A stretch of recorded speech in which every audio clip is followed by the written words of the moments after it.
Daily. Taste the Daily.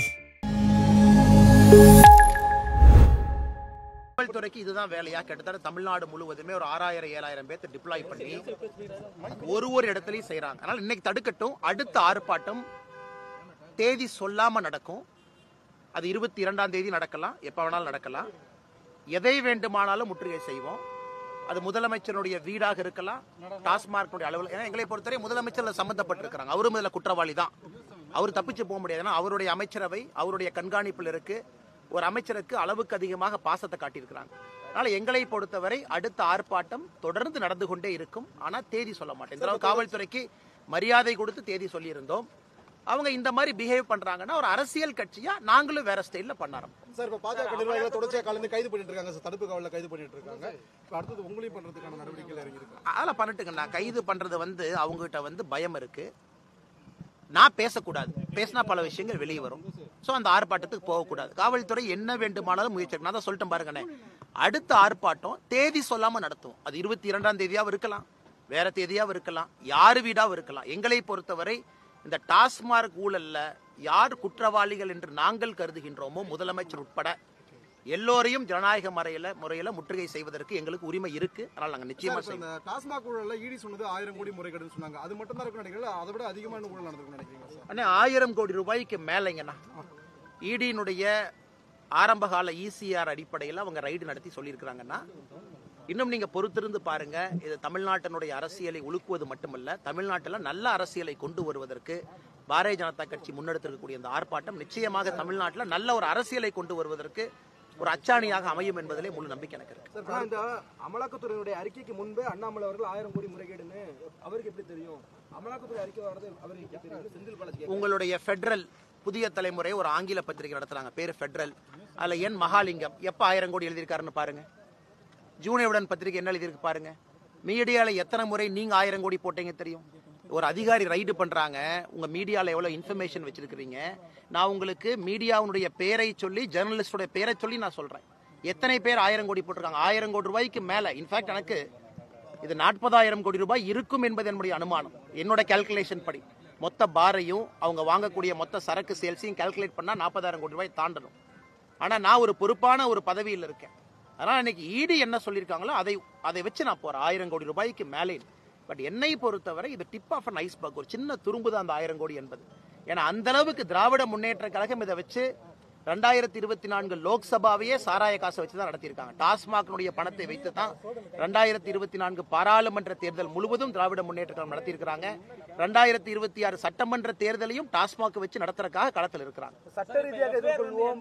எந்த விதமான ஊழல் நடைபெறுது செந்தில் பாலாஜி சொல்லட்டுங்க. அவங்க சொல்லிட்டு செந்தில் பாலாஜி என்ன உத்தமரானே. இன்னைக்கு இந்தியாலே one of the most fraud politician number 1ல இருந்து போட்டீங்கன்னா நம்பர் 1 அவரு. இன்னைக்கு சுப்ரீம் கோர்ட்டினுடைய நீதிபதி கேட்கறாங்க, நீங்க எல்லாம் அமைச்சரா தொடருக்கு தார்மீக உரிமை இருக்கான்னு கேட்கறாங்க. இன்னைக்கு இவங்க எல்லாம் முன்னாடி காந்தியவாதி போல வேஷம் போடுறாங்க. இவங்க நல்லவங்க, கர்மவீரர் காமராஜர் கேபினெட்ல சர்வ் பண்ணவங்க.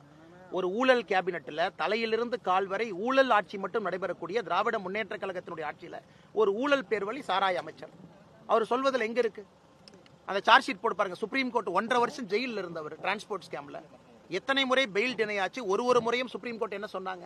அதனால இவர் சொல்வதெல்லாம் நாம இன்னைக்கு ஒரு சத்திய வாக்கு வேத வாக்கு எடுத்துக்கிட்டாங்கன்னா அப்புறம் சத்தியத்துக்கும் நேர்மைக்கும் என்னங்க நான் நம்பிக்கை? நான் சொல்வது முதலமைச்சர் சம்பந்தப்பட்டிருக்கிறாங்க.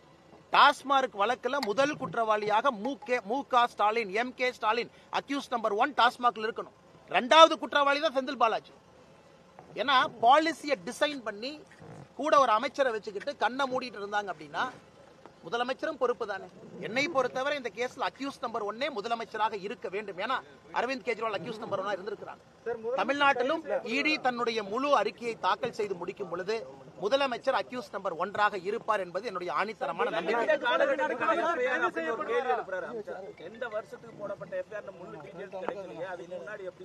அண்ணா ஒரு நிமிஷங்க. இன்னைக்கு பத்திரிகை நண்பர் நீங்க எங்கூட நீங்க வாங்க, எந்த பக்கம் வேணாலும் ஒரு FL5 லைசன்ஸ் இருக்கக்கூடிய ஒரு பாரோ டாஸ்மார்க்கோ எங்க வேணாலும் வந்து பாருங்க. சாதாரண மனிதன் கண்ணுல பார்த்தாவே அது தெரியும்.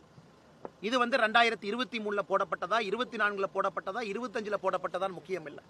இந்த முழு டாஸ்மார்க்கை இந்த அளவுக்கு மாற்றி இருப்பது திராவிட முன்னேற்ற கழகம் ஆட்சி 2021 மேக்கு பிறகு.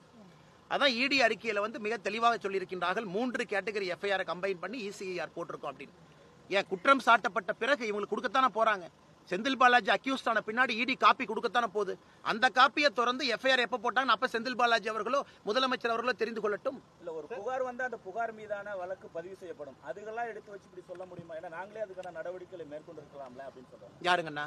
அமைச்சர் செந்தில் அவங்க நடவடிக்கை மேற்கொண்டிருந்தா வெள்ளை பேப்பர் தாக்கல் செய்ய சொல்லுங்க.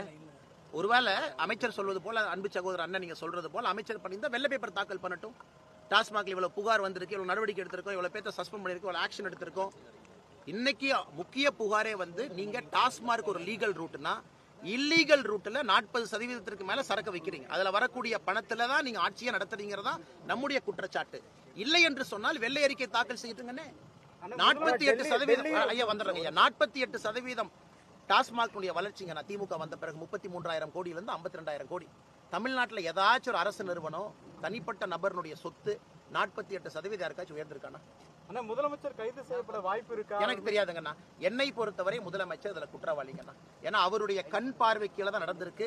பாரதிய ஜனதா கட்சியினுடைய குரல் வழியை நசிக்க வேண்டும் என்று முதலமைச்சர் நினைக்கிறார்னா அவருக்கு பயம், அவருக்கு எங்கேயோ பயம், அவர் வீட்டுக்குள்ள பயம். அதைத்தான் நான் சொல்லுவாங்கன்னா, அதிகாரப்பூர்வமாக நான் சொல்ல முடியாது. என்னோட யூகம் இது. முதலமைச்சருடைய நடவடிக்கை பிஹேவியர் ருபி சிம்பல்ல இருந்து எதற்காக இத்தனை ஆரம்பிக்கணும்? எதற்காக கடந்த ஒரு மாத காலமாக பதட்டத்தில் இவ்வளவு வேலை செய்யறாரு? இவ்வளவு பயந்து போய் என் முதலமைச்சர் இருக்கணும்? அதை பார்க்கும் பொழுது தெல்ல தெளிவாக தெரிகிறது முதலமைச்சருக்கு இதுல நேரடி சம்பந்தம் இருக்கு.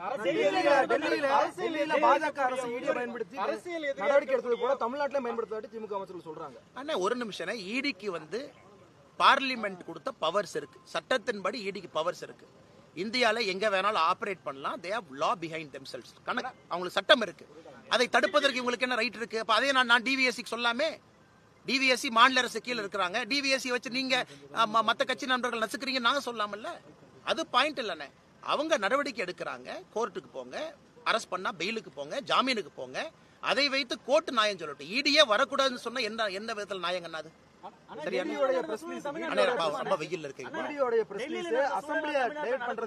எனக்கு அதை பத்தி தெரியாதுங்கண்ணா. டெல்லியை விட மோசமான சூழல் தமிழ்நாட்டில் இருக்குன்னு நான் சொல்றேன். டெல்லி நடப்பது தமிழ்நாட்டில் நடக்குமா என்று சொல்வதை விட டெல்லியை விட தமிழகத்துல சூழல் மிக மிக மோசமா இருக்கு. தெலுங்கானா அப்புறம் தமிழ்நாடு இப்படி வரிசையா வந்து வர்றதை எப்படி பாக்குறீங்க சார்? வரிசையா வர்றதை நான் பாக்கலீங்கன்னா இவங்க தவறு செஞ்சிருக்கிறாங்க, நடவடிக்கை எடுத்துட்டு இருக்காங்க. வரிசையா வர்றாங்கன்னு சொல்ல மாட்டோம்.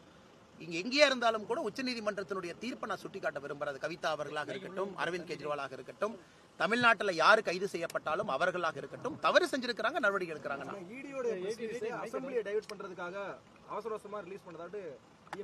இவங்க பண்ண பட்ஜெட் டிராமா, சிம்பிள் டிராமா எல்லாமே ஈடியினுடைய ரைடை டைவர்ட் பண்றதுக்காகத்தான் இவங்க பண்றாங்க. நான் குற்றச்சாட்டு வைக்கிறேங்கன்னா, இவங்க பண்ண அந்த 1 மாசமா பண்ண டிராமாவே ஈடியினுடைய ரைடை டைவர்ட் பண்றதுக்கு தான் இவங்க இந்த டிராமா பண்ணிருக்காங்க. தலைவா நான் முன்னாடி போறேன். எல்லாம் டீ சாப்பிடுவாங்க.